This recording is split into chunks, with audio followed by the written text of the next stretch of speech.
Stand clear of the closing doors, please.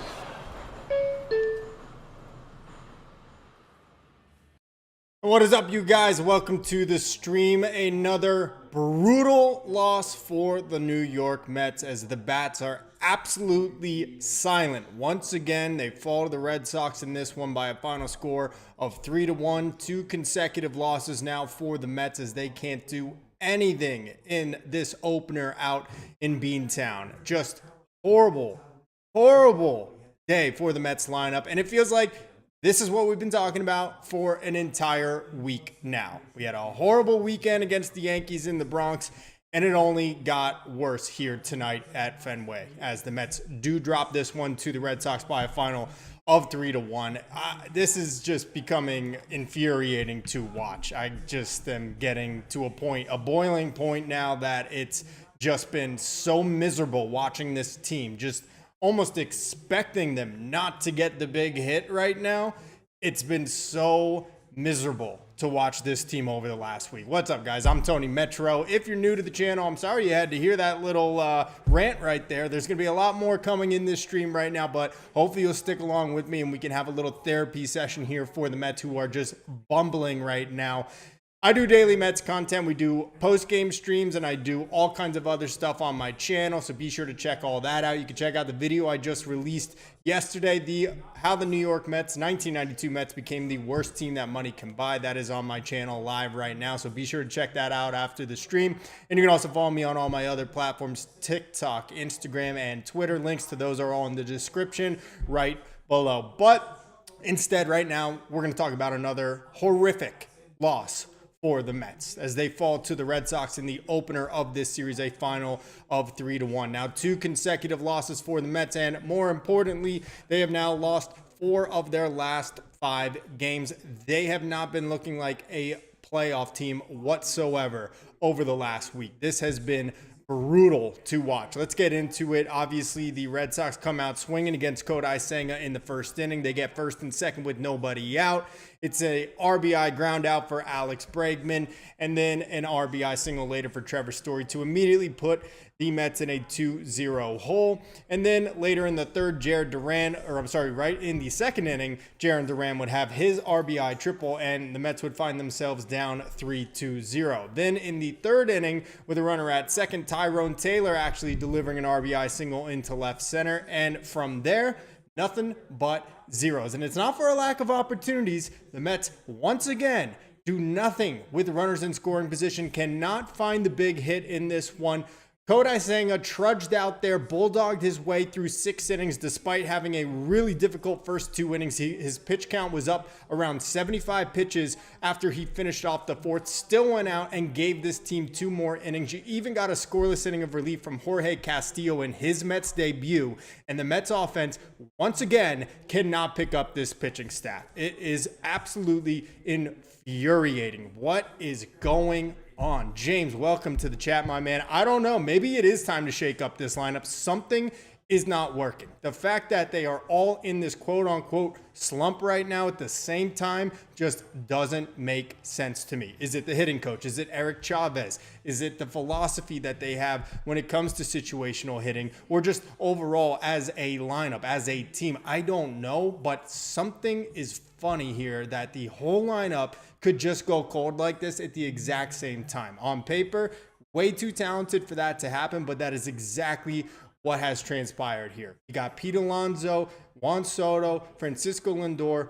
None of them are hitting their stride right now. And then you have the ancillary marginal players like Brandon Nimmo, Mark Vientos, Brett Beatty. None of them are living up to doing what they should be capable of at this point. Mets ground out into 3 double plays in this game. 3 double plays. First and second, I believe in the 4th inning for Juan Soto. What do you know? Grounds into a double play. Then you had Francisco Lindor. 5th inning, grounds into a double play. Whatever, maybe the 6th inning it was. I might have them all mixed up. And then, of course, to end the game, not that I have much hope at that point, but with Aroldis Chapman on the mound and 1 out, runner aboard for Francisco Alvarez, and he grounds out into the 3rd and final double play of this evening. I mean, what is going on? I mean, it's almost like comical at this point. It's almost like you were just expecting the Mets lineup to not get the big hit. You can get as many runners on as you want in an inning. It can be bases loaded, nobody out, and you almost just expect that they are not going to get that clutch hit with runners in scoring position. It's like mind-numbing at this point. You almost have to laugh because if you don't, you'll just cry. That's how I feel about it right now. Like, this is insane. 3 double plays in this game, 2 of which coming from our arguably 2 best offensive players in Lindor and at Soto. You had Lindor with the 7th inning with runners on first and third, striking out against Justin Wilson. Justin Wilson, who pitched for the Mets in 2020, 2021. I mean, I didn't even know that dude was still in the league. They turned Lindor around to the right side of the batter's box, and he looked like potatoes against Wilson. I mean, what is going on with this team? Just brutal. Lindor, 0 for 3, a strikeout, grounds into a double play. He was hitting .301 about this time last week coming out of that Cubs series. He has dropped to .279 on the season for his batting average. Juan Soto, .246 on the year. He got a base hit in this one. Whoop-de-doo. He also grounded into a double play. Didn't hustle on that base hit as it banked off of the green monster in left field. Credit for him for taking second on the stolen base. Shouldn't have been necessary because just like yesterday when he didn't hustle out of the box on his ground out to second base, he's getting criticized for it, as he should be. And I hope Carlos Mendoza is going to talk to him. He just said in his post-game interview that, yeah, they'll talk about it. Okay, well, why wasn't it talked about after yesterday's game against the Yankees when he could have had a hustle base hit? It wouldn't have happened again today, or at least I would have hoped it wouldn't have. As you could tell, the temperature here is very high. I am not happy with how I'm seeing the Mets play baseball right now. It's one thing to go out and to lose a ball game 5-3, 4-3 even, or even 3-1 in this case.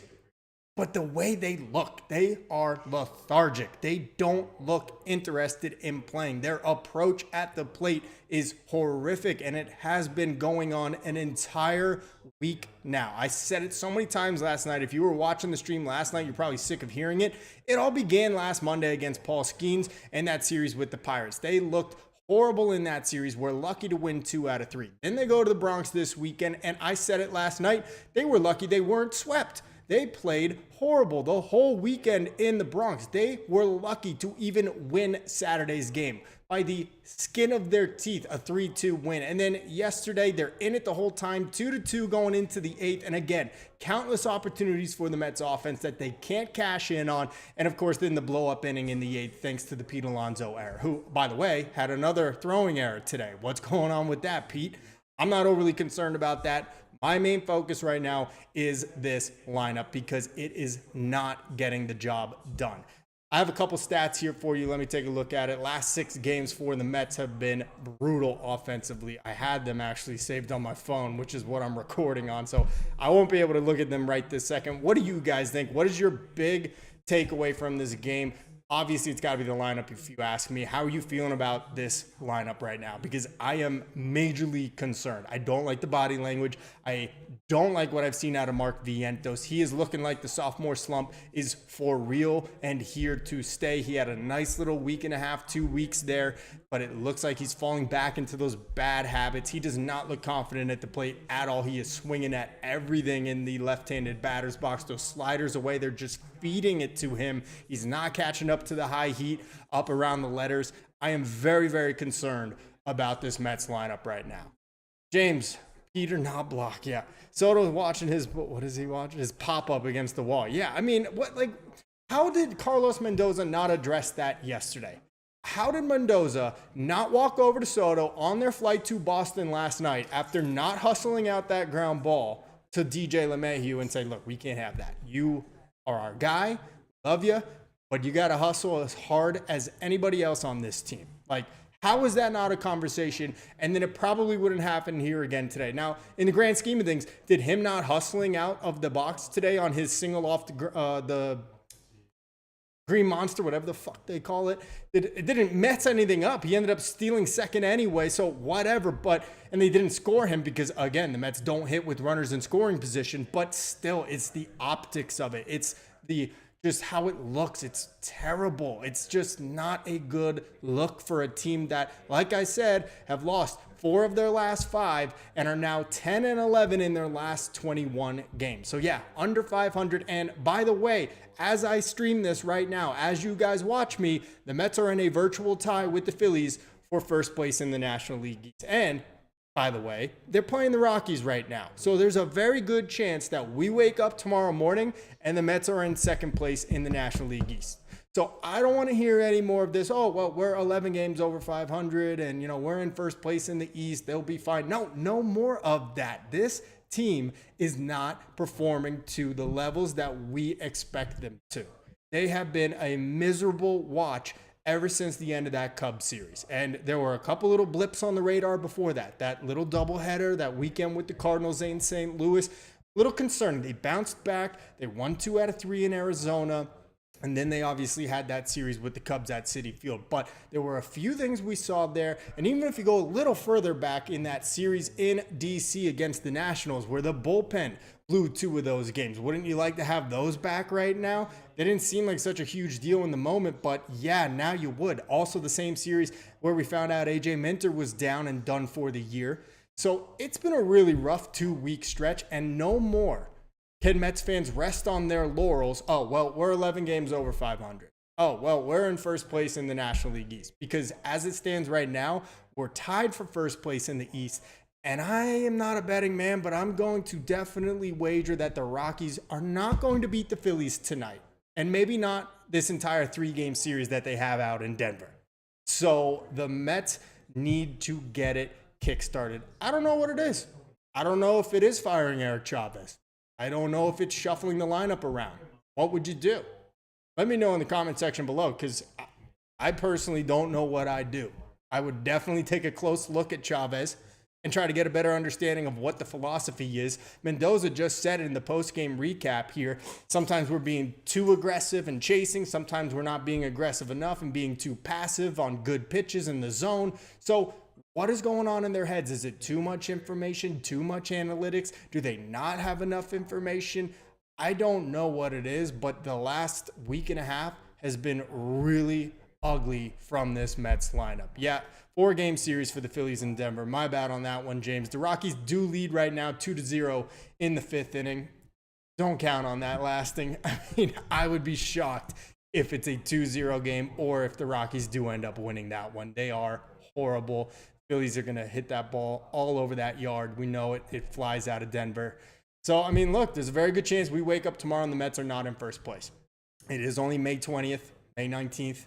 I'm not freaking out as far as the standings go. I am freaking out about the way this Mets team has looked, because not only has it been the lineup, but defensively, they've had their issues. They just look a step behind on every single play. Whether it's in the field, whether it's at the plate, whether it's base running, everything looks like they are a day late and a dollar short right now. And I don't know why that is. I don't know if it requires a players only meeting. I don't know if Carlos Mendoza needs to get in their ear and have a meeting about it. But there doesn't seem to be a sense of urgency. And it's only magnified by how horrific this offense has looked. Let's take a look at the numbers once again tonight for the Mets. Runners in scoring position, horrific. Not a surprise there. It has just been an absolute slog for the Mets lately.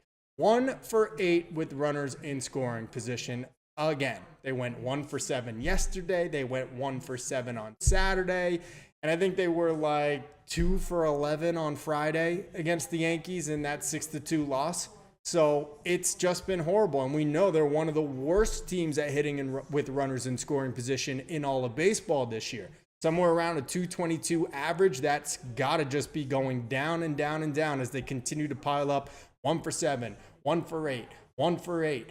I mean, it has just been insane to watch. Let me get into the actual nitty gritty here, because I lose track of the innings here sometimes while I'm watching and going through fits of rage watching this team. It has been just so miserable the last couple of weeks. Guys, what do you think? What do you do to fix this offense? Like, what is your solution? Tell me in the comment section below, because I am at a loss for words at this point. Like, I just don't know what they do. Top of the third, 1st and 2nd with 1 out. Juan Soto grounds into the double play off this righty Dobbins rookie with 3.9 ERA coming into this one, but like Not an unhittable guy whatsoever. Tyrone Taylor just had the RBI single that very inning off him. Juan Soto rolling over to the right side. Easy Taylor made 4-6-3 double play in that one. Then you had, this really sucked in the 5th inning. Tyrone Taylor, 1st and 3rd, 1 out. Gets rung up on a ball clearly below the zone. How could you let an umpire with contacts be an umpire? I mean, how could we do this? Like, the wind was affecting his contacts the entire game. I think they were affecting his call of the zone because he was horrible for the home plate for the calls today. He had no idea what was going to be a ball, what was going to be a strike, but Taylor gets rung up on that one. And then Francisco Lindor goes down swinging there right after him against Wilson, and that ends the threat. Then in the 6th inning, Brandon Nimmo grounds into a double play with 1st and 2nd and nobody out. Looked like the Mets were going to rally. Nope. Once again, inning killed by a double play. And then obviously in the 9th inning, you had the double play from Francisco Alvarez. So 3 double plays from this team, multiple strikeouts with runners in scoring position in this one. And in the end, it all tallies up to another 1 for 8 with runners on 2nd or 3rd in this ball game for the Mets. So I don't know.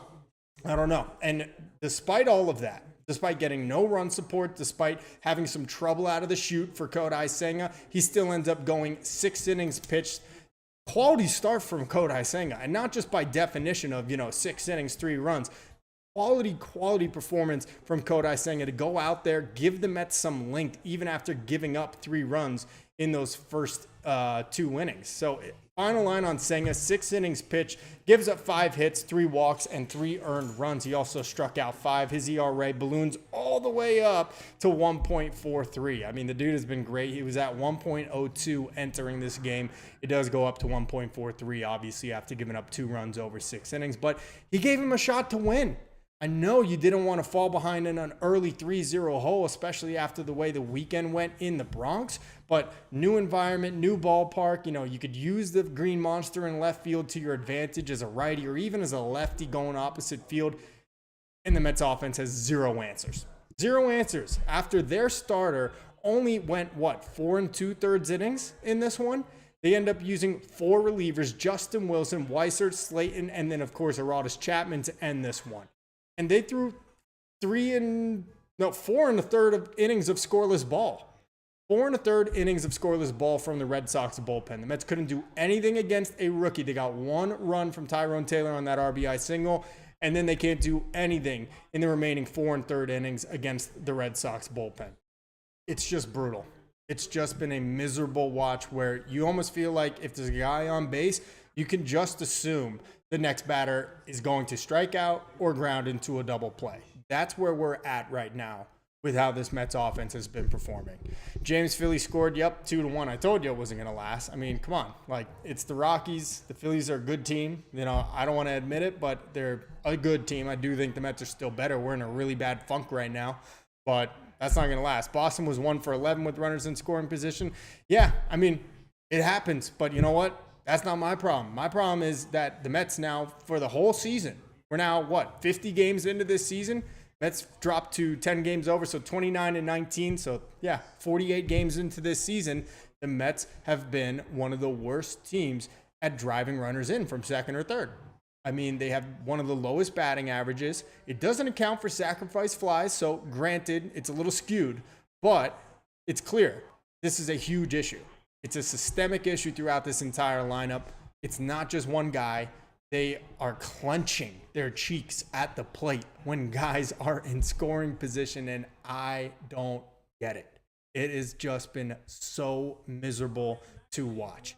Let's go through the lineup really quick because it's been so unenjoyable. Lindor 0 for 3, I said, with the K. Soto 1 for 4, the base hit off the wall and left. Could have been a double, but he doesn't hustle, just like last night. Alonso was 1 for 3. He also drew a walk. And then Nimmo 0 for 4, grounded into the double play. Another 0 for 4 with a strikeout from Mark Vientos. That is becoming way too common these days. His batting average back down to 235. OPS back down below 700 at 673 for the year. Beatty 0 for 3. Starling Marte had a base knock and a pinch hit in the 9th inning there, so that was great. Nice day from Francisco Alvarez after I had some choice words for him last night. 2 base hits, a double, and a single to the opposite field. Thank you. Finally, nice to see you using the other side of the field instead of trying to hit a 700-foot home run to the pole side. I mean, see what could happen? Base hit for McNeil, who, by the way, in this whole stretch, has been the best Mets position player over the last week and a half. Easily. He has worked the best, most quality at-bats. He's getting base hits. He's drawing walks. He's done really good stuff on the base pass. He's even looked pretty good defensively at second base. So kudos, credit, hats off to Jeff McNeil. Wish it wasn't only him playing as well as he is right now. This is what concerns me. Is Jeff McNeil the cancer? Like, Jeff McNeil's performing so well and everyone around him is not. And then usually it's the other way. Everyone around him is performing well, but he's not. And he's throwing temper tantrums and hissy fits and throwing his helmet and his equipment. So is this what it is? Maybe Jeff McNeil is the cancer and he's doing well right now, but in turn, the rest of the team doesn't do well. I think I'm onto something with it. I don't know, but either way, credit to Jeff McNeil for playing pretty well here lately. He's been clearly their best position player, the best hitter in this lineup over the last week and a half. The only guy worth a damn, the only guy getting on base, driving in runs, taking extra bases when he's on the bases. I mean, credit to him. Whatever, it is what it is. James, 4th and 5th spot, just horrible. Nimmo and Vientos should bat 8 and 9. I mean, yeah, at this point, unfortunately, like, what do you do to replace the 4, 5, 6, 7 spots in this lineup? I mean, you look at a team like the Dodgers over the years, they have guys like Nimmo and an up-and-coming, you hope, Vientos hitting in like the 8, 9 spots, but they're all surrounded by all-stars and great pickups throughout the rest of the lineup. And the Mets right now don't look like they have that. You know, Tyrone Taylor was one of those kind of hidden gem guys. Well, now we're without Jose Siri as well. We don't have Jesse Winker in the lineup because they're both out with injury. And it's like, how are you going to fill the rest of this lineup? You're not. We are not in a position where we could just go pick up or acquire big names to put into this lineup, to put on this bench at this moment. These guys need to live up to the expectations that we had for them coming into this season. And right now, they're just not doing it. Everybody is hitting below what we would have expected for them. Pete Alonso, obviously having a pretty solid year still. 301 average. OPS is at 965. Lindor was rock solid here for the first 3 weeks or so of the, or first month and a half of the season, but he's really cooled off now over the last week, probably 2 weeks for Lindor. So at the end of the day, these guys need to get to the back of their baseball cards. There's no simple solution. I don't know if a lineup change does anything for this team, but I would strongly consider it with the way things have been going. Yeah, James, we'll have McGill versus Garrett Crochet on Wednesday, which tells me all I need to know. The Mets really need a W tomorrow. Tomorrow, the Mets have Clay Holmes on the bump. He's coming off that start on Wednesday against the Pirates where he gave up 2 two-run homers, so that was 4 runs over 6 innings for him. And right now for the Sox, it looks like they haven't named a pitcher. So I don't know who it's going to be for Boston at this point, unless somebody has found that out. But Major League Baseball's website does not have it. It's just to be determined for them. But Holmes so far, 5-2, 3.14 ERA on the season through 9 starts. This will be his 10th on the year. So really been happy, of course, with his performance, his transition from a closer to a starter. I don't think any of us could have predicted that he would be this good this quickly. Obviously, there were some little speed bumps there in the beginning, his first couple starts, not giving us a lot of length, and walks were kind of an issue for him, but he has really settled in nicely as a starter for this team. And you could basically put him in as our number 3 starter in this rotation moving forward once Sean Manaea comes back, once Kodai Senga is here, but once you have Manaea, Senga going back to back as the 1 and 2 in this rotation. So Wednesday, though, McGill's been rough, man. Last 3 starts for McGill have been really, really rough. So I don't know. Was the magic pixie dust all flung off of McGill? Is it over? Was it just nice little April and then he comes into May and we kind of get that old vibe from McGill where he spits the bit immediately, walks become an issue again?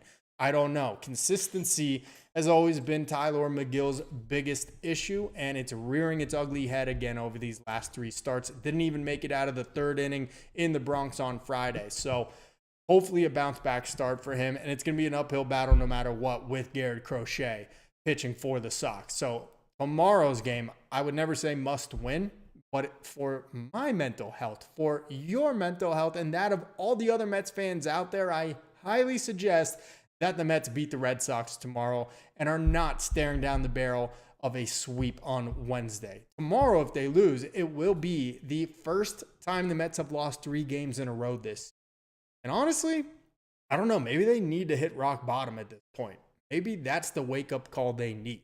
There's going to be different peaks and valleys in a season, and you're going to have a rock bottom multiple different times. You're going to have a peak and a high multiple different times where you think it can't get any better than this, and then it gets as bad as it's ever been. But then later in the season, you get even higher than you were that first time earlier in the year. But how are they going to adapt? How are they going to respond to these types of moments? Last year, obviously, we know the run they went on in the second half. I think it was sparked by that rock bottom with the Jorge Lopez play, with all that crap going on with the team, the players only meeting that they hosted, and that really jump-started them and propelled them to the NLCS. I'm not calling for that immediately yet, but I don't like the energy or the vibes that I'm getting from this team. And even so, they are 10-11 over their last 500. So it's not like they've lost 15 of their last 20. It's not like that, but it's very visible from the television that they just look very lethargic right now. They look uninterested. They're not putting themselves in good counts. They're swinging at bad pitches. They're taking good pitches. In the field, they're a step behind. They can't get to a ball. It rattles in the corner and it gets away from them. The relay throw isn't to the right side of the bag, or it's to nobody at all. In the case of Juan Soto last night, they're not hustling out of the box. Pete Alonso today, Juan Soto today and yesterday. I just don't like the optics that I'm seeing from this team right now, and I don't know what it is. I don't know what it is right now that is plaguing them, but it looks night and day from what we saw the first couple weeks of 2025. I believe it's still in there deep down. I definitely believe that this is a playoff team. I think they need some additions at the deadline. I think they need some of the current players to live up to their billing and play to their ability. And I think they're going to need to call some guys up throughout the year and cut some of the dead weight as we progress throughout the season. But right now, they don't look like a playoff team. And it's not too early to freak out. It's not too early to hang out, throw in the towel either. But there needs to be some type of conversation between Mendoza and these guys. Get to the bottom of what's happening. And maybe we're overreacting as fans. They're all in the clubhouse. They know what the vibes are. But just from watching on the TV, the vibes don't look right. The energy doesn't look right. And I don't know if it's because they're losing, if it's because they're not hitting with runners in scoring position, so they're pressing even more in those situations. But something just doesn't feel right about this team ever since that first game against the Pirates last Monday. NYCS lots, Soto's bad energy is dragging the whole team down. I mean, I don't want to say it, but I've been thinking it for a long time. I don't like Juan Soto's body language. I didn't want to feed into the Yankee fans and all their chirping about that for the, pretty much since the beginning of the year, that he looks miserable and this and that. I didn't want to feed into it, but I'll be honest. Yeah, I kind of felt it. I kind of felt it from a lot of the visuals that I've seen from Juan Soto, and it was only exacerbated with an exclamation point put on it this weekend when he was back in the Bronx. He looked like he was joking around with more Yankees players than he was his own Mets teammates. He wasn't hustling out of the box. He wasn't hustling for that ball in right field last night in the 8th inning. He has had some horrible looking at-bats, check swing ground outs. I mean, just topping the ball into the dirt.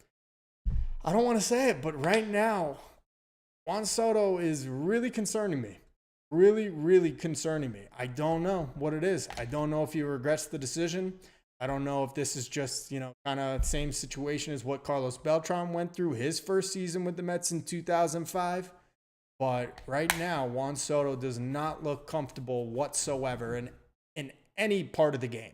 At the plate, base running, in the field, dugout, which I haven't seen a whole lot of, videos panning over to him in the dugout. But overall, I'm just not loving the vibes I'm getting from this team, and specifically from Juan Soto.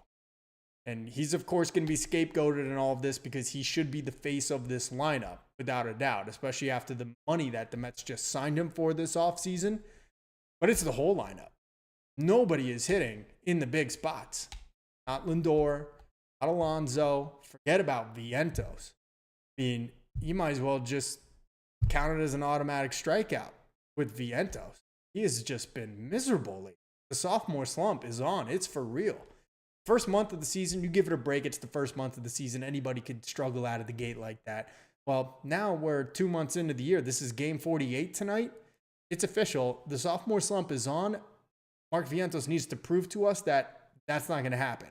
And it starts right now. He needs to hit out of this because if not, it is what it is. And, we're going to have a tough year from it.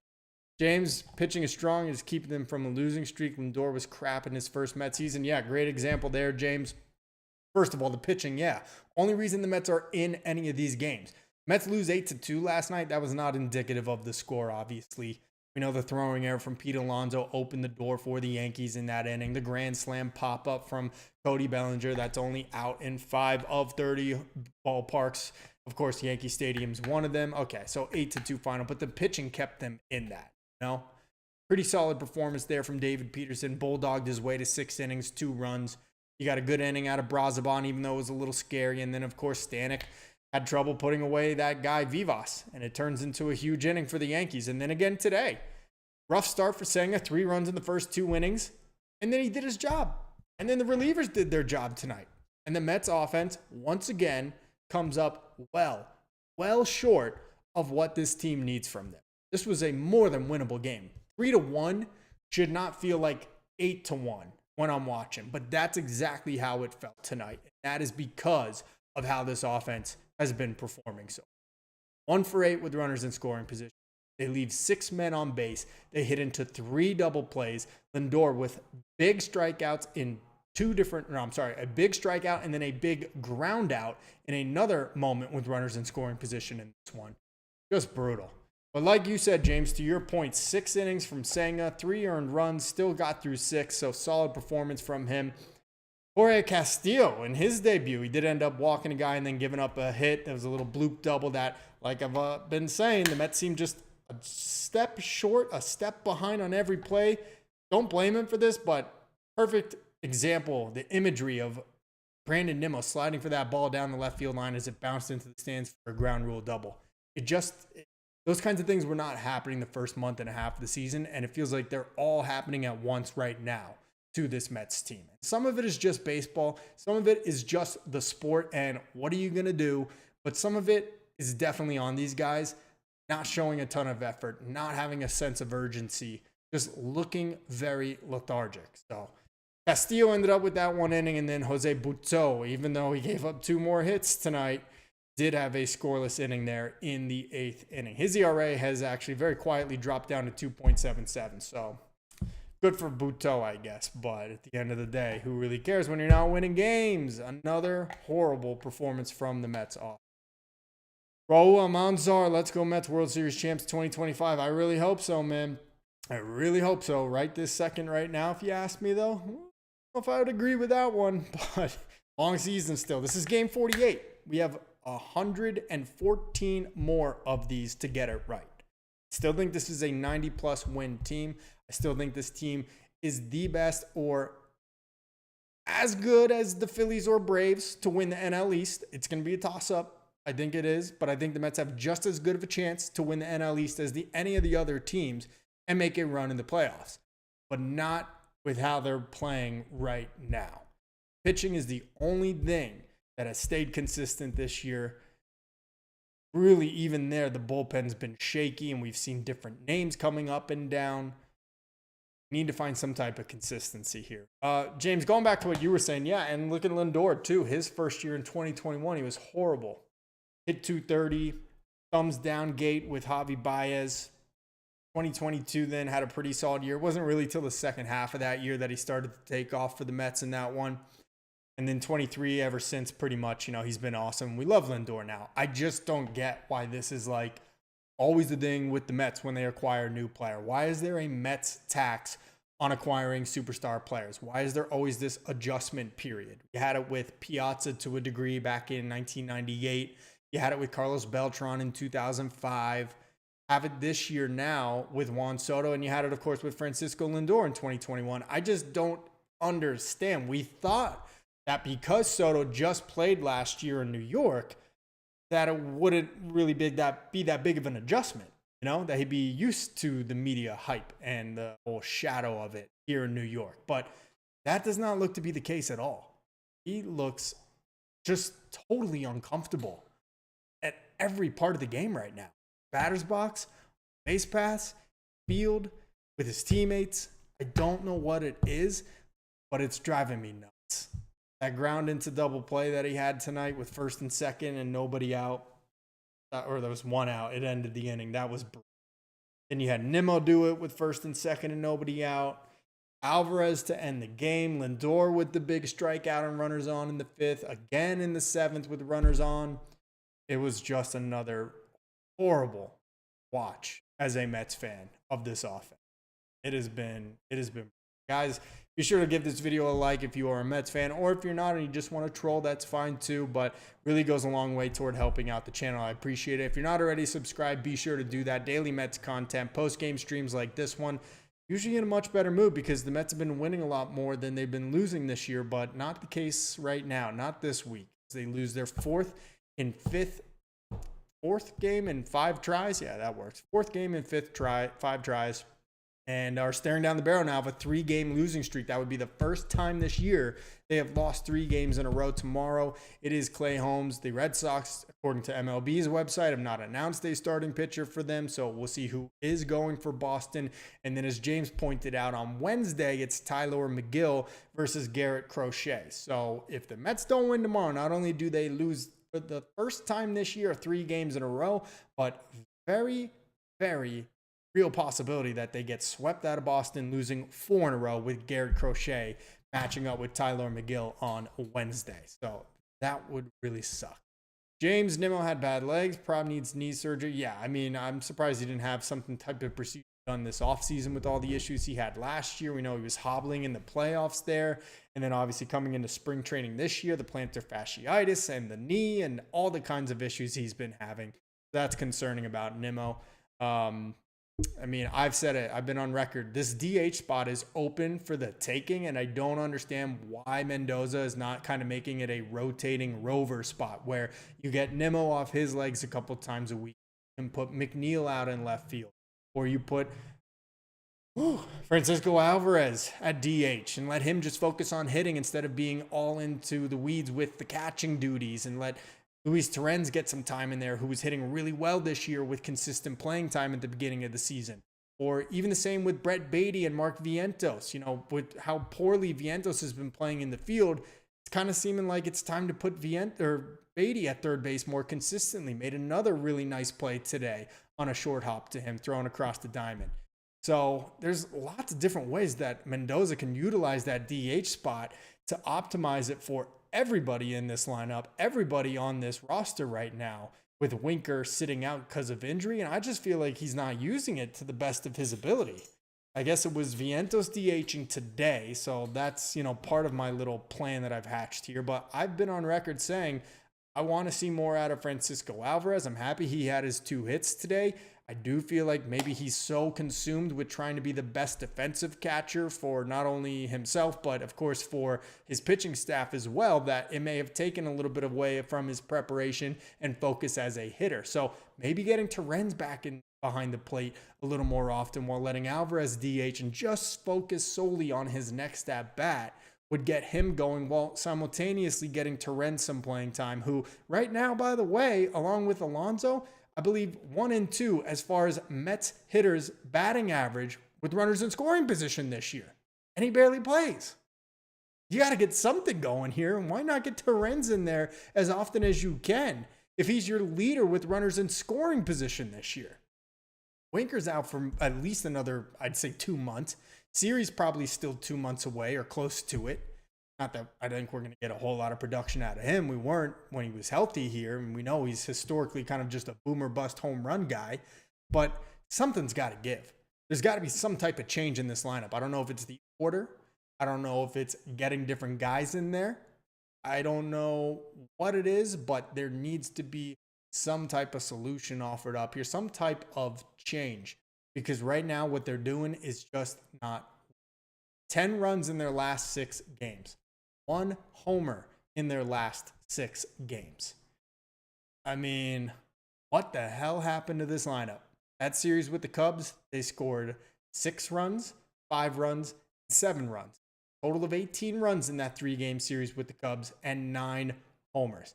Ever since then, 6 games now, they have 1 home run and have scored a combined 10 runs. I don't know what's going on. James, last 7 of 9, 13 hitters below 600 OPS. Only Torrens, McNeil, Taylor, and Marte are above 750. And that says it all. The guys on the margins of this roster are getting it done, which is just so strange. Torrens, McNeil, Taylor, and Marte above a 750 OPS in this. I can't even figure it out right now. Oh, 2 cats. Braves fans will be doing their chop when they play the Mets as Senga comes off season worst against them with 9 runs in 2 innings. 0-7 Braves, just like that to World Series champion. No, the Braves are not winning the World Series this year. I think they'll probably do the chop and they'll get a laugh in the Mets at some point this season. But I think the Mets are just as good, if not better. And I don't think the Braves are very good this year, to be quite frank with you. I'm sorry, but it's the Dodgers, and then it's a whole big gap, and everybody else is right here. Like Braves, Phillies, Mets, Cubs, Giants, D-backs, throw them all in that second tier. Nobody touches the Dodgers. They're going to the World Series as far as I'm concerned. James, Indiana and New York. That's right. Knicks opening game of the Eastern Conference Finals on Wednesday at MSG. We need to set the tone. Knicks historically in their history have never won a series where they lost game 1 at home. So keep that in mind. The Knicks need to win that first game at MSG. I know that's just voodoo talk. Obviously, teams from 50 years ago have no, impact on the way this team plays or how this series will go. But just for, the good vibes, I'd like to see the Knicks win opening game of this series on their home court at MSG. I'm really excited about that. 2 cats message retracted. Okay, see ya. James, yeah, FATL. Seriously, Tigers number 1 in the power rankings. I don't know how they're doing it, man. It's crazy. Like, I thought they were just kind of like fart in the wind last year. I didn't think they were for real at all. Like, just didn't buy into it. And so far, wow. And I'm happy for them. And good for Detroit. Good for them. Mets should have beat them in the 2006 World Series if we didn't blow it in the NLCS against the Cardinals. But they got wrecked by the Cardinals that year. The Tigers were paper Tigers that season in 2006. We'll see about this season. 2 cats Buster only kisses a picture of Judge every night before bed. He said he wants to switch the Tigers to the NL East next year and switch the Marlins to the AL. Loves that baby. And this sounds like Frank the Tank in my chat right now. I swear, this is like Frank the Tank stuff in my chat right now. I love it. I love it. I mean, look, as long as you're not being crazy and saying outlandish-ish to other people, like, that's cool. Like, it's whatever. And imagine if they did do that. There's going to be MLB division realignment at some point. At some point, the whole American League, National League's going away. Like, it's going to be gone. Like, it's coming. It's going to be probably an NL East or a Northeast division of the Mets, the Red Sox, the Phillies, and the Yankees. And that would devastate me. I don't want to see that happen. I love that there's still an NL and an AL. I hate that we play AL teams sporadically throughout the entire season, and you play every team at least once the whole, throughout a season. But I like that they do still have an AL, NL, and I don't want to see there be division realignment. I do not want to see the customary American League teams get intermingled with the NL teams. I think that would be bad for baseball. We have a lot of history and nostalgia in this sport. I think that would be horrible if they end up doing something like that. But honestly, the writing is on the wall. I think it's coming. We'll see if there's expansion, or we'll see if there's going to be teams moved. Obviously, the Rays are candidates to get moved. The Athletics are moving to Vegas, so on and so forth. So that'll be really interesting over the next couple years, see how that goes. Baseball loves that janky team. Terrible, mediocre. Yeah, no, the Yankees are not a great team. They're a good team, but they're not a great team. I think they played their best baseball this weekend and barely scratched out 2 out of 3 against the Mets. I think the Mets played their worst baseball this weekend, and it's unfortunately carried over into this opener against the Red Sox here, and somehow still won one of those games in the Bronx this week. So whatever, Yankee fans are running victory laps. Congratulations. You guys beat Griffin Canning. You didn't beat Griffin Canning, but we had a series of Tyler McGill, Griffin Canning, and David Peterson, the rotation that other Yankee fans trashed this entire offseason. Now they want to run victory laps for just barely scratching 2 out of 3 against the Mets that were mainly a product of Mets fielding issues, infield singles and sac flies from the Yankees on Friday night that barely get runs home for them, and they want to run victory laps now. Get the out of here. I don't want to hear it. Yankees are an average team. They're good. They're not great. The Mets right now, not playing great either. And that's my main focus. That is my main concern. They need to get it figured. Horrible, horrible day for the lineup once again. 1 for 8 with runners in scoring position. 6 left on base. Ground into 3 double plays. 1 from Soto, 1 from Nimmo, 1 from Francisco Alvarez to end this one. 0 for 3 for Lindor, 1 for 4 for Soto, 0 for 4 from Nimmo, 0 for 4 from Vientos. You're not going to win games like that, no matter how valiant of an effort Kodai Senga gave the Mets tonight. Put him behind the 8 ball in the first 2 innings with 3 runs on the board for Boston? Yes, absolutely. And then he went out there, he wore his heart on his sleeve. He still gave you 4 scoreless innings after that. Gave the Mets every opportunity to get that big hit tonight, to claw, scratch their way back into this one, to tie it, to take the lead. And the Mets offense spit the bit once again. Mets offense it's an issue. 10 runs over their last 6 games. 1 home run during that time. Runners in scoring position with that during that time, their batting average below 120. I don't know how you expect to win many games doing it. You're not going to. What's your guys' feeling on this lineup? What do you do to fix it? Tell me while I get a sip of water over here. Let me know in the comment section. You change the lineup order? Do you start giving more starts to someone else on this bench? I mean, I don't know who. Everyone's kind of getting a mix of playing time right now. Jose Azocar. That's the magic elixir. That's what we've been missing this whole time. Jose Azocar. What are we doing? It's been right in front of us the whole time. He should be starting every day in center field. That's been the problem.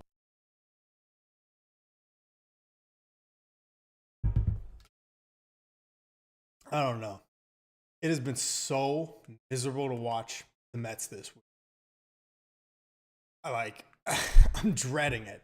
I'm dreading watching them tomorrow because I feel like they're going to lose their 3rd game in a row. It'll be the first time this year they've lost 3 games in a row this season. And if that happens, Wednesday, Tyler McGill coming off 3 consecutive really poor starts going against Garrett Crochet. I don't like how this is lining up for them. I'm getting a little afraid. They're heading toward a cliff.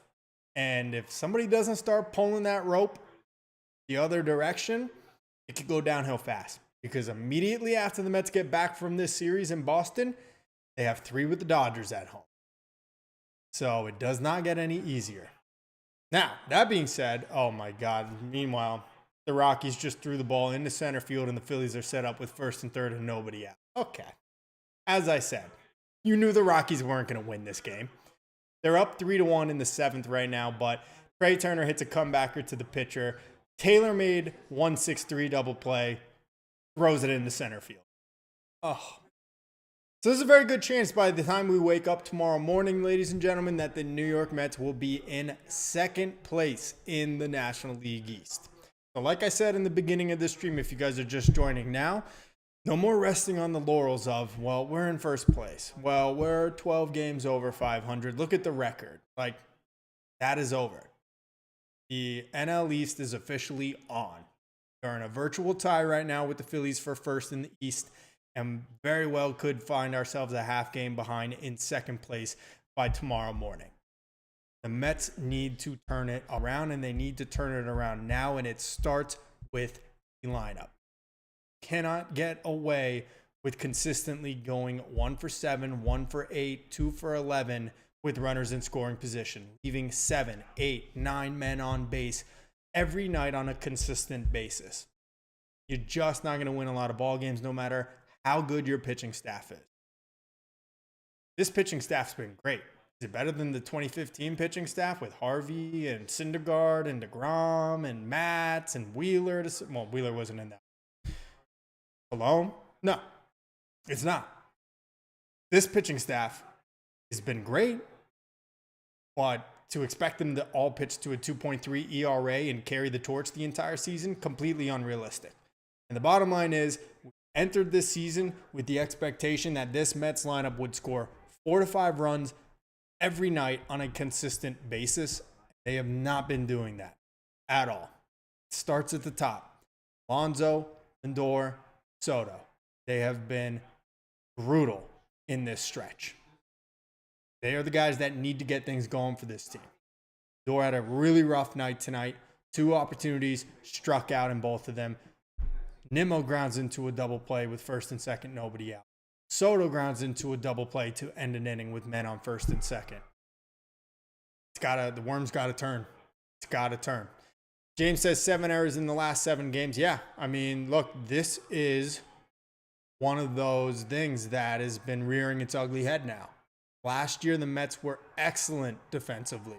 And I do believe they are still a very good defensive team. You got Tyrone Taylor up the middle, who's great in center field. You got Lindor at short, who, by the way, yeah, he got charged an error on Friday for that throw he tried to make to nab Goldschmidt that ended up scoring 2 runs. Pete Alonso tried to scoop it, if you remember. It trickled out into no man's land toward right field.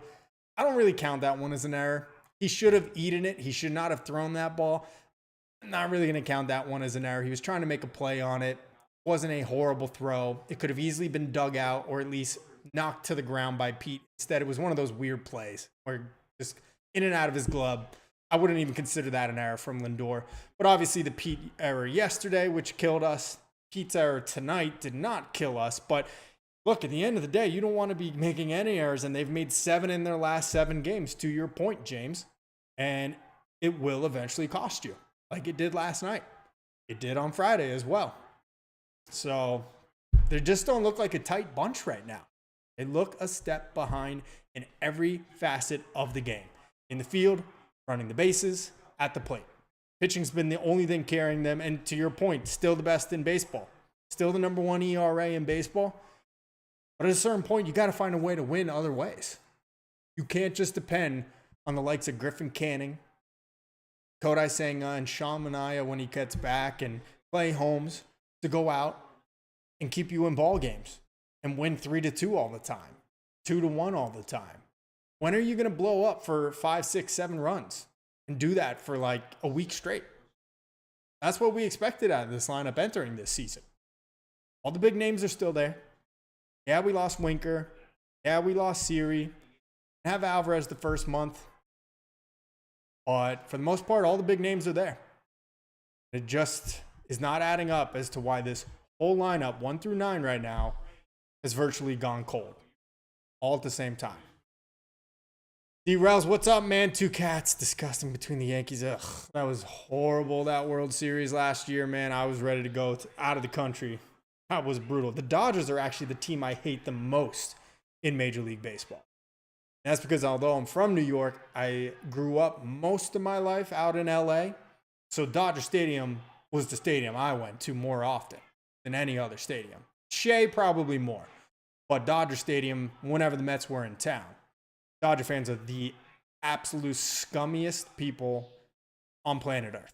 The worst fan base in all of sports. I wish nothing but ill will and terrible things on the Dodgers from now into perpetuity. And I hope they never win a single exhibition game, even, for the rest of time. That's how much I hate the Dodgers. I had to root for the Yankees in the World Series last year. I'll admit it. I had to. I hate the Dodgers that much. Couldn't do it. Just couldn't do it.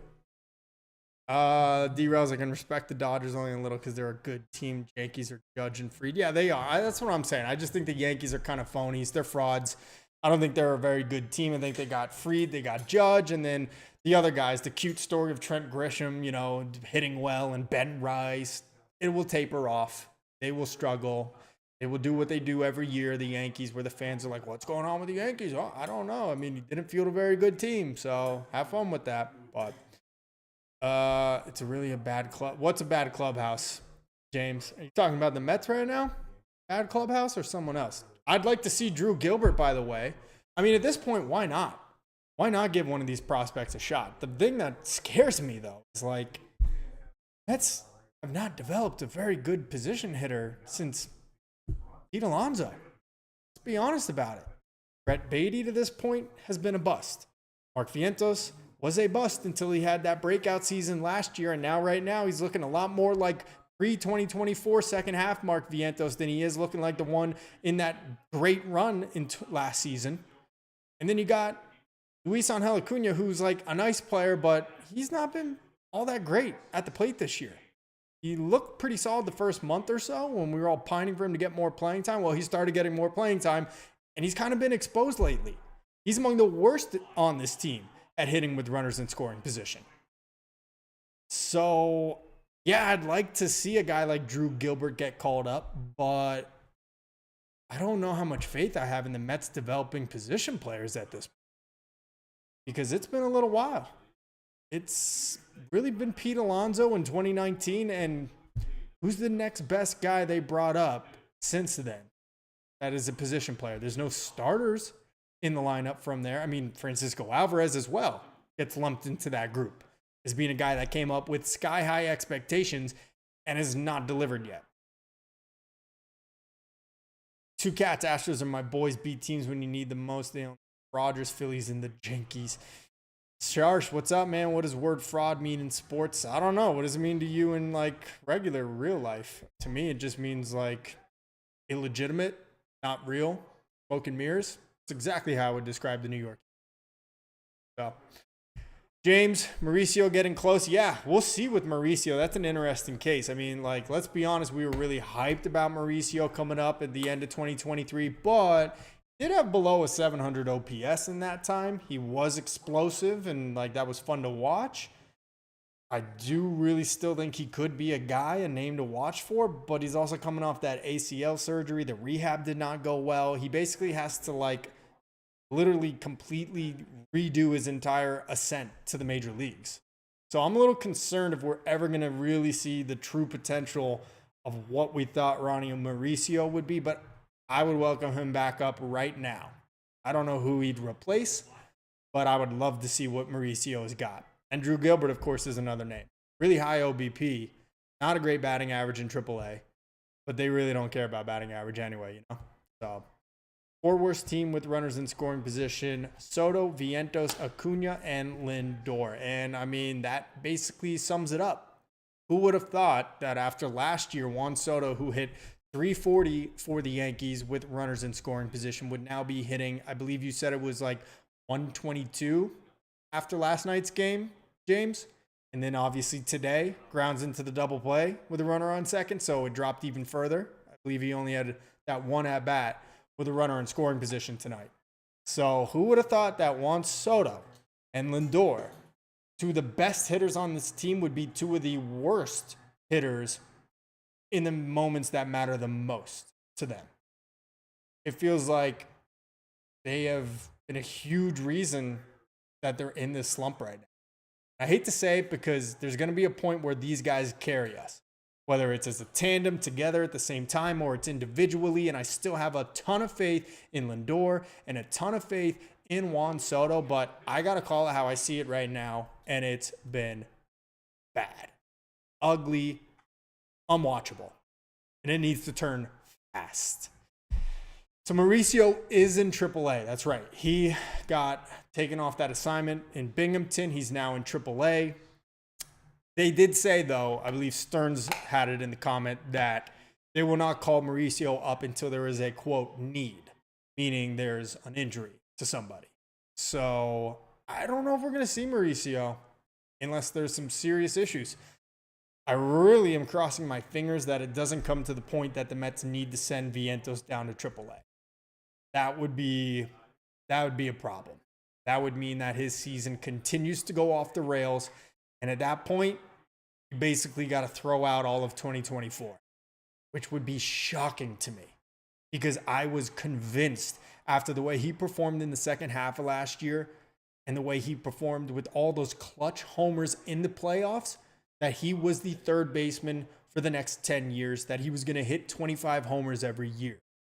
But I'm not so certain if he ends up having to get sent down to AAA that he'll ever come back from that. That's detrimental to the guy's psyche, his well-being as a player. I don't know. We'll see about that. Just trade him to the Yankees. We need him. All right, fine. We'll send Vientos to the Yankees. You guys send us Max Fried. You guys eat half the contract. How does that sound? In? I'll do it right now. You eat half of Fried's contract, we'll send you Vientos. Deal? Let's shake on it. James Acuna will be optioned soon. I don't know, man. You'd think they'll option him because, like, at the very least, he provides that speed. And you got Taylor playing virtually every day in center field. He's obviously the next fastest guy on this team. So off the bench, Acuna's your one and only bullet to use in a pinch running situation. So I don't know. I mean, you got a Zokar who's fast, but I don't know how great of a base runner he is. We haven't seen a ton of it. Acuna scores that run on Saturday against the Yankees. Lindor hit that ball in the shallow left center field that Bellinger made the catch on. Any other runner other than Acuna on third base does not score that, what ended up being the game-winning run for the Mets on Saturday against the Yankees. And that's where Acuna is a huge part of this team. So I don't think they're going to option him anytime soon. I think they need his speed on the bench, especially with Siri out right now, with Taylor getting everyday reps in center field. He's your only threat of speed off the bench right now. So I think Acuna is here to stay for the long haul. We send him for free. The Yankee season's over. I will say this, credit to the Yankees. You guys beat us 2 out of 3. I didn't come away overly impressed by you guys, but then again, I'm not impressed with how the Mets are playing whatsoever at this moment either. So we'll meet again in July. We'll see what happens. Then we'll find out who the Kings of New York are. Right now, it's the Yankees. You can't argue that. They won 2 out of 3. It is what it is. Mauricio is hitting 500. How many at-bats, though? It's not been very long for him out there. I know that. Oh, boy. The laptop's going to die, folks. We might be calling it here soon. Mauricio, came up as a second baseman, or actually he came up as a shortstop. But he's a very tall, lanky guy. I think he's like 6'3". The plan was always that he'd probably move to third base or maybe even left field. But he mainly played second base for the Mets when he came up in 2023. So I don't know what their plan is with him, but they'll probably have him play some third base if things aren't panning out with Beatty and Vientos. Maybe try him a little bit in left field. I don't know. Obviously, he's not playing shortstop. Maybe a little bit of second base as well. But he is a big guy. All right, so the camera's going to go off here for a minute, folks. I'm going to leave it because I need to plug in my charger for a little bit here. But the stream keeps going because you guys are still here and I'm having a good time with y'all. I appreciate you guys tuning in. Mets do lose the opener to the Red Sox, final of 3-1. Super frustrating. We've been going over an hour here, folks. I love it. Appreciate you guys all tuning in. Drop this video a like. Really do appreciate that. Goes a long way toward helping me out, getting more people in these streams, checking out my videos like the one I just posted, how the 1992 Mets became the worst team that money could buy. You guys can check that out. It's on my channel.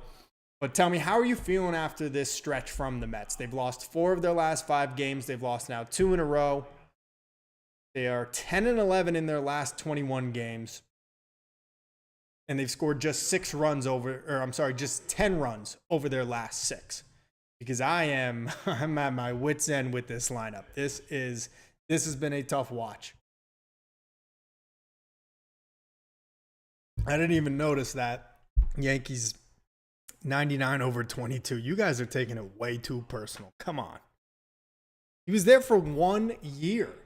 Soto was with you guys for 1 year. And you guys just wanted him to buy into this Yankee history and all that. Come on. He's a mercenary for you guys. He's a mercenary for us.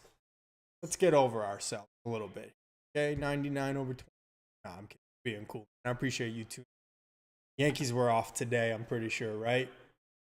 They obviously will lose half a game because the Mets couldn't do their job against the Red Sox. What are you going to do? Ducat, I couldn't wait until the Ranger season was over so I could watch the Mets, and now I'm wishing to go back. This is how bad it went. I don't know, man. I'm not a hockey guy much, but I keep tabs on the Rangers and the Islanders, and I know it was a really bad year for the Rangers and their fans. We're not happy. It's early still for the Mets, and we are still 10 games over 500, although I've already said here in the stream, we're not going to continue to say that because guess what?